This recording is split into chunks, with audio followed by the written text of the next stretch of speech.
Okay, so let's talk about cholesterol synthesis. So let's go back and start with our usual story, our usual starting point. So the first thing we did is we took glucose to pyruvate, did our glycolysis, took the pyruvate, put it through the pyruvate dehydrogenase complex, and we got acetyl-CoA. One of the things we can do with acetyl-CoA is if we need energy, we can put the acetyl-CoA through the Krebs cycle, make the stuff that makes ATP, as in our NADH, FADH2, send that to the electron transport chain, and make ATP. So that was story number one that had acetyl-CoA in the mix as part of the story. Of course, we went back and we told our glycogen story, our short-term storage story. We went back then and we told our lipogenesis story, where we made our fatty acids, made our triglycerides out of acetyl-CoA. Of course, we had lipolysis, where we could go the other way and break them down. We also talked about how we could make ketones, ketone bodies, out of extra acetyl-CoA. What we're going to talk about today is another place we can go with acetyl-CoA. Our acetyl-CoA can also go and make us cholesterol. So cholesterol gets important. It's a molecule we need for a number of different things. It's a membrane component. It has a lot to do with the fluidity of our cell membranes. We need it for steroid hormones. We need it for a number of different things, bile salts, vitamin D, things like that.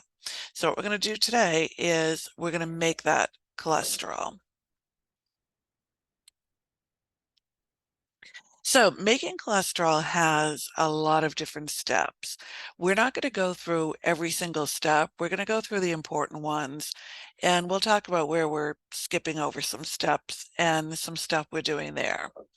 So like we said, we're going to start out with our acetyl-CoA.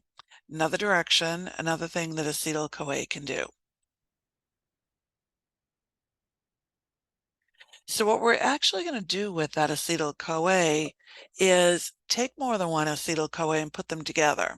So this is going to sound a little bit like your ketone body story. So we're going to take the acetyl-CoA, take another acetyl-CoA, and we're going to combine those. We're going to combine them to make acetyl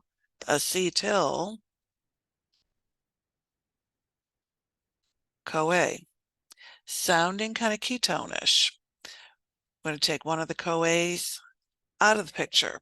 Started out with two CoAs, ended up with one, so we did take one out.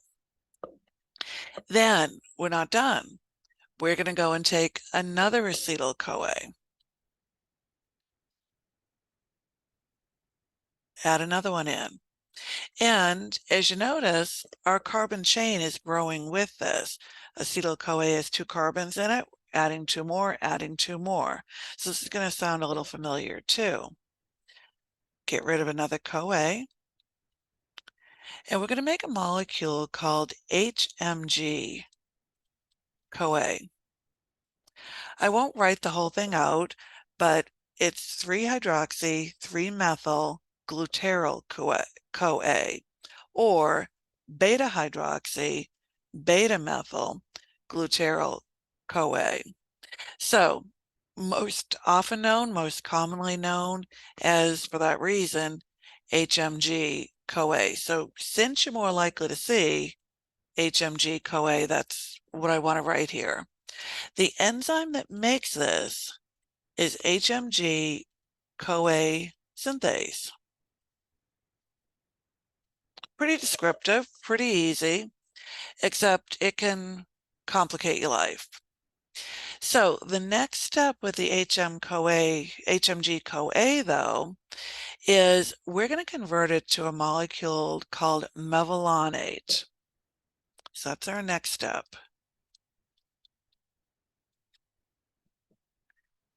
This is the step that's probably the most important step in making cholesterol, and it's the most important step for a couple of reasons.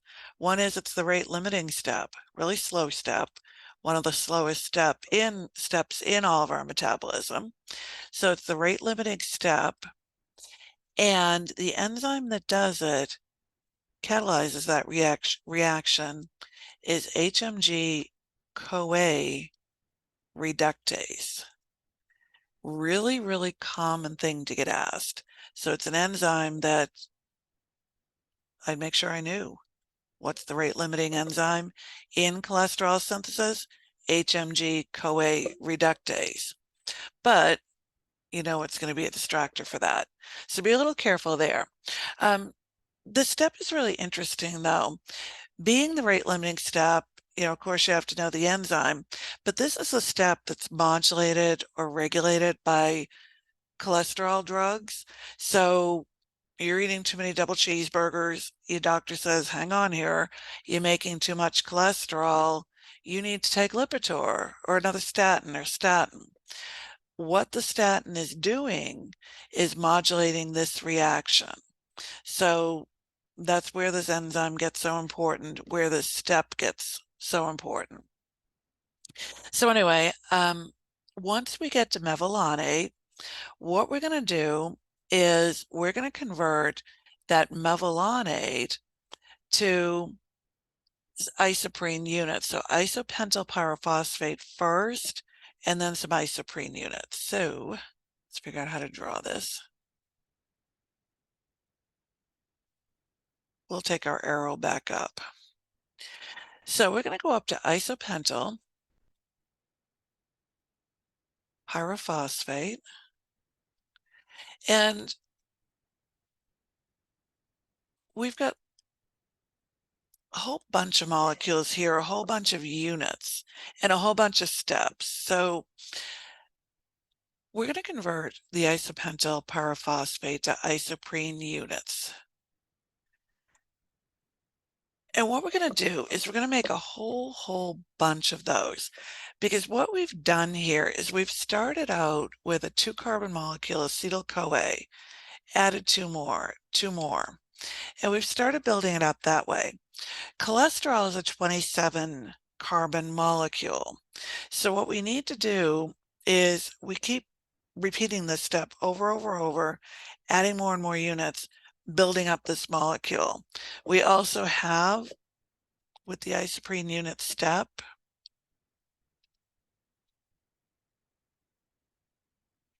I don't know if color really matters. We'll be consistent. We have about 21 steps in here.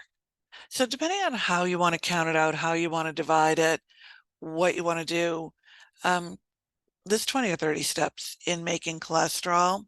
Not really necessary that you know them all. So we're kind of hitting the important ones.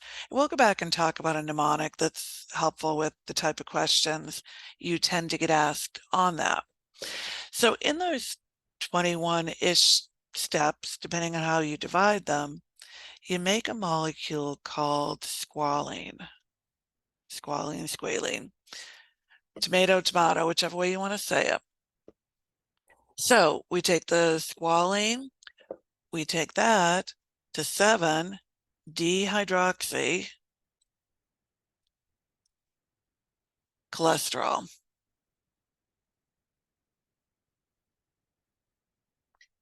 That then gets converted to our cholesterol.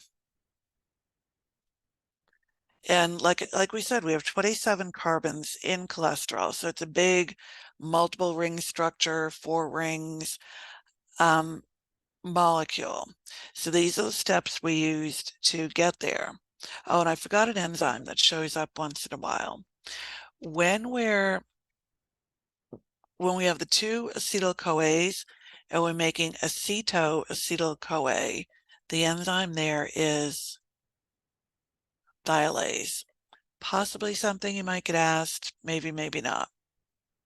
So we've got our cholesterol now, and we'll talk about it in other videos, what we're going to do with it. But there's a number of directions we can go. It's part of your cell membranes. That story will be about putting cholesterol in with the phospholipids in a cell membrane. So remember when we were talking about making our triglyceride, we had that phosphate on carbon 3 of the glycerol. If you didn't remove that, it became a phospholipid rather than the triglyceride we were trying to make. And the phospholipid is a molecule that you see in cell membranes. Cholesterol is a component of cell membranes. It's a factor in the fluidity of the membrane.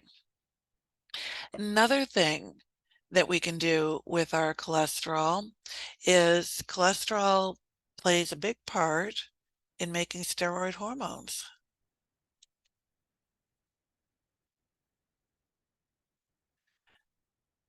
So that's going to be things like your progesterone,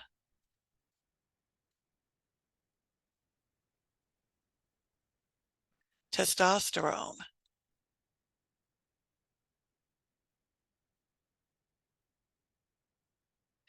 estrogen,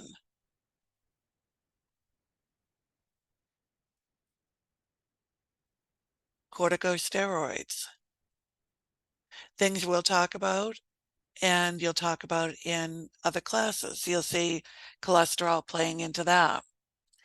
Another purpose you're going to see with cholesterol is cholesterol plays a part in making your bile salts. So remember when we were talking about breaking down fats and digestion last term?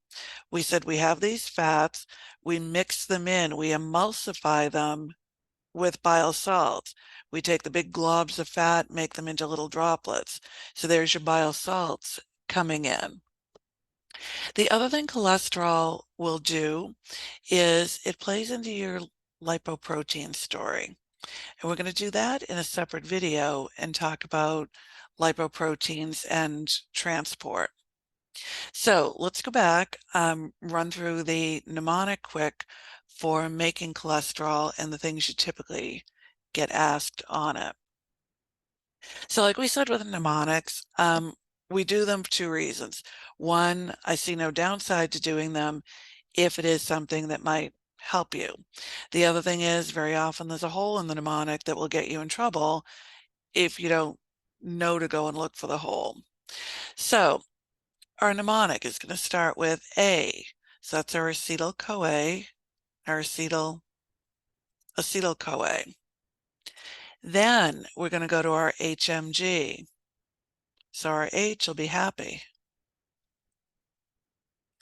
Next thing is our mevalonate, happy man.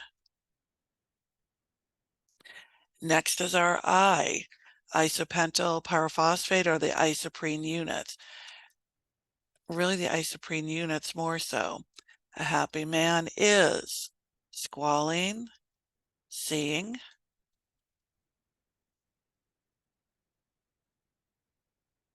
cholesterol, seeing chickens. And like we said, it's 20 to 30 steps, depending on how you want to divide it.